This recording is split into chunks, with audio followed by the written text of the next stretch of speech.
First off, have a ton of respect for what Grambling has done and how they've been playing lately. And, Coach, he's got those guys, and I think they're going to compete, for the absolute top of their league in a bid to the NCAA tournament. So we treated this game like we've treated every game this season in our preparation, and it was really important for our guys to understand, what this team was capable of, especially how they have been playing lately. That being said, I thought our guys got off to a great start. We came out aggressive. Certainly took some time to get some shots to fall, but our defense was really good. The execution of our game plan was really good. Then really proud of the way we responded in the second half when they went on a run. That there was a moment there where that game could have gone a different way, and our guys came out of a timeout after being challenged and went on a big time run. So a lot of good things to take from this game, and with that, fire away. End of the first half, you get the three-pointer in the corner from Junie, and walking off the court, you had your arm around him. You guys were talking. He said he was talking about a defensive assignment he missed or something. But the way that he's played as of late and some of his shooting issues, for him to have the game that he did today, like how much did you need that? How much did he need that?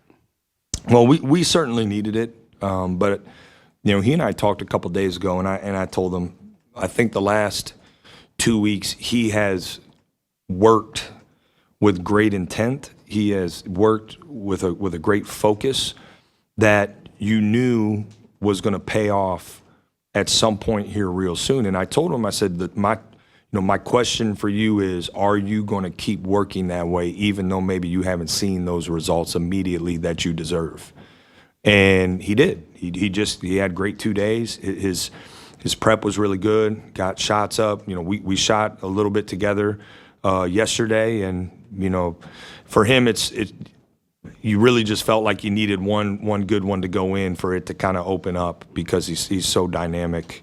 But this is now multiple games in a row where I think he's played a good floor game. In a game where there were a lot of turnovers and they were ultra aggressive to turn you over, for him to have 4 assists, no turnovers is good. And you look at his assist numbers the last couple games in general have been better. So that's part of him, right, kind of breaking through is being the complete player that he's capable of. So really proud of him, and he earned the right to shoot well and play well. This game right before the break, and you're going to have some time off, and then it's all high majors from here. What sort of things did you want to see from your team, aside from winning and, like you said, taking Grambling State seriously? But, I'm sure there's things that you want to maybe work on a little bit in a game like this before you take a break and then go into Big Ten play. What did you want to see your team maybe come out of this with as you get ready for the next phase now of your season?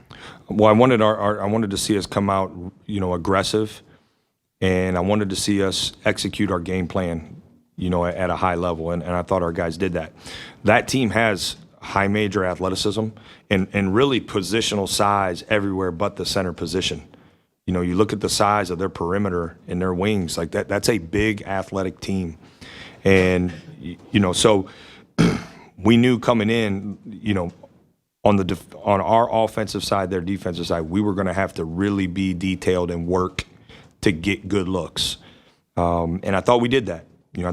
We executed that game plan well, and especially for defensively, we had they hit some shots that kind of put some pressure on our defense. But executing the game plan was important, and the mentality that we collectively had. Those two things.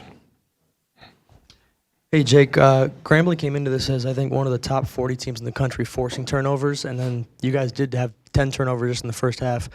What schematically, I'm sure they probably didn't do anything that you weren't expecting, but they still were able to successfully turn you over a little bit. What were they doing in the first half to make that happen?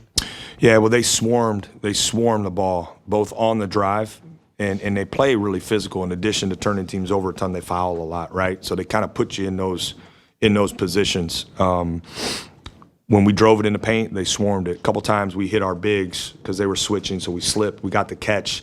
And I thought in that moment we played too fast. Like, you got to play more poised. And when we did play poised, we got layups and dunks kind of behind it. So first half, I told our big guys, we had a couple in transition, a couple turnovers when we had an advantage, and we cleaned that up in the second half. But I think those were the big things. We knew you deck it into the paint with a dribble, they're going to swarm you. You catch it off a pass, they're going to swarm you. And their activity, I mean, give them credit. Like, they play with an elite motor defensively. They keep swiping and keep pressure on you throughout the possession. I thought we handled the press well. You know, that's an area they've turned teams over. So, you know, that's kind of the evaluation of that. You know, certainly could have been a little bit better, but, you know, it's kind of, there's another team doing some good things out there too. You said recently that once you put Amari into the lineup, you said he's earned the opportunity to play through some of these mistakes that we know are going to happen as a freshman. And today, you know, he had 4 turnovers. He had a couple of defensive moments where I saw you kind of pulled him and talked to him. But he still finished with 12 and 9. Was today an example of that, of let's let him play through these issues? Yeah, I think so. I think there's some certain accountability things, you know, in our program that you have to do, and if you don't get to play through that, right? But his mistakes, I think, are, you know, at times when you lack experience at this level, you might lose an awareness off the ball. But what's so exciting about him is he doesn't have to play a perfect game or near a perfect game to be productive. He's productive on the glass.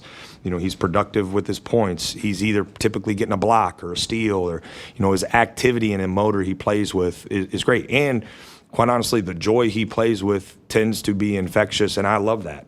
And I also, part of it too was, you know, Brandon has scored a lot of points, and Brandon has got a lot of rebounds in college basketball. So we got to get him going. And I felt like maybe him coming off the bench as we started to move some of our lineups would give him an ability to be a little bit more aggressive. And so we're working through some of that, and he's gonna break through too, because he is really working hard to get it. But so it's kind of all of that. But Amari, yeah, he's earned it. I mean, he's playing at a high level. His production, you know, I think allows that. And we still got to teach in those moments, right? We got to have some of those conversations. But he's so coachable that just keeps getting better and better. Amari was thrilled about his second start of the season. Is that a spot you see him staying in, moving into Big Ten play, or do you think Brandon can still fight for that starting spot?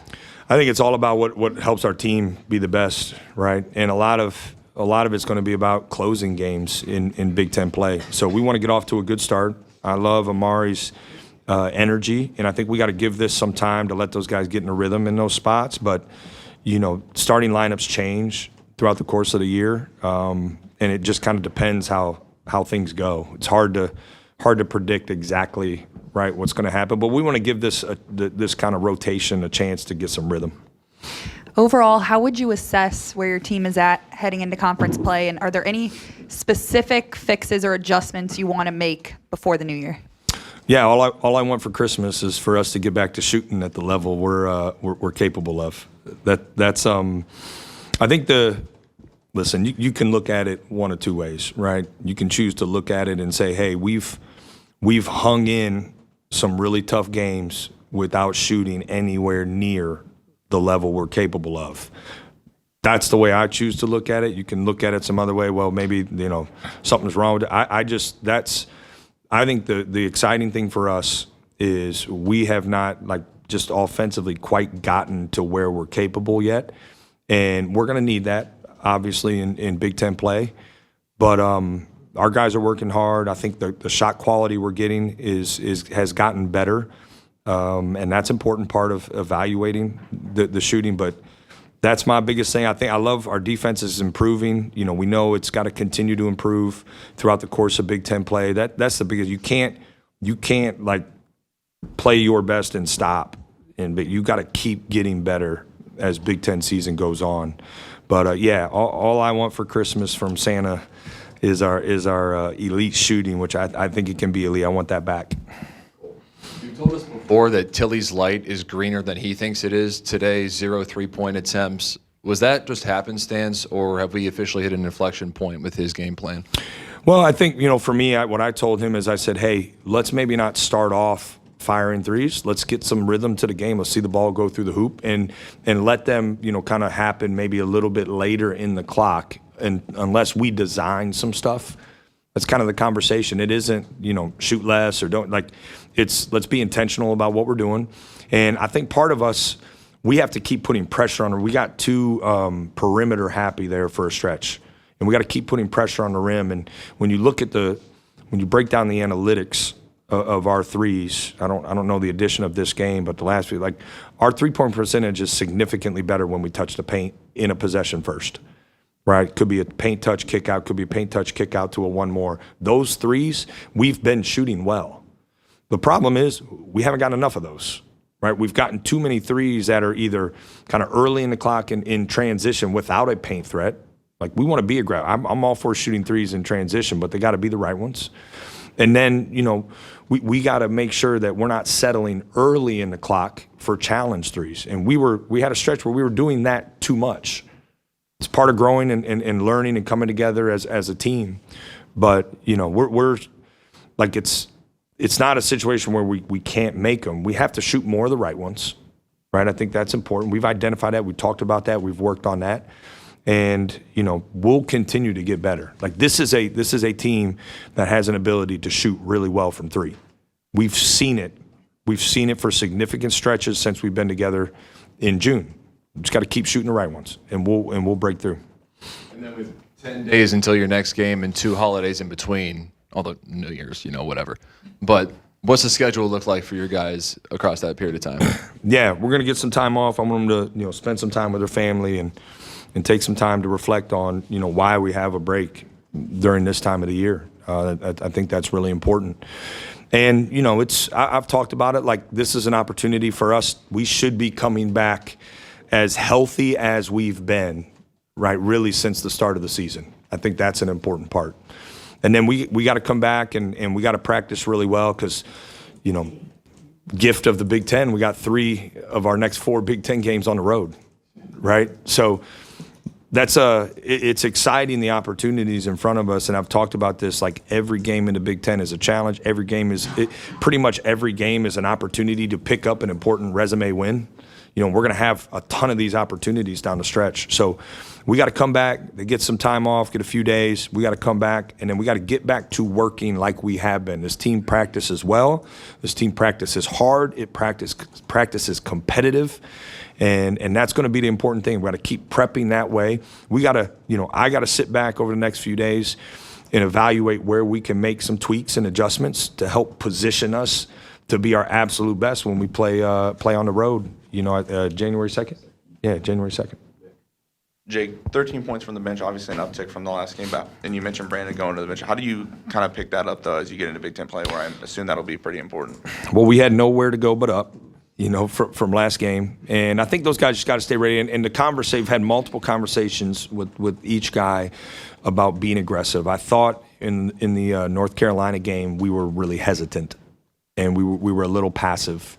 We want to be aggressive. We want to certainly be smart. We don't want to be reckless in that aggressiveness. But those guys got to come in and play to their strengths. And I think they got to trust their game. We believe in every single man on this roster, and they got to come in and how you help the team is you play to your strengths and you play aggressive. And I think they did a much better job of that. We had more field goal attempts in a little bit, but I think there's even more. Like we haven't arrived yet. Right? Like we got to keep pushing that, and those guys got to be aggressive, and we believe in them. All right, guys, have a Merry Christmas and Happy Holidays.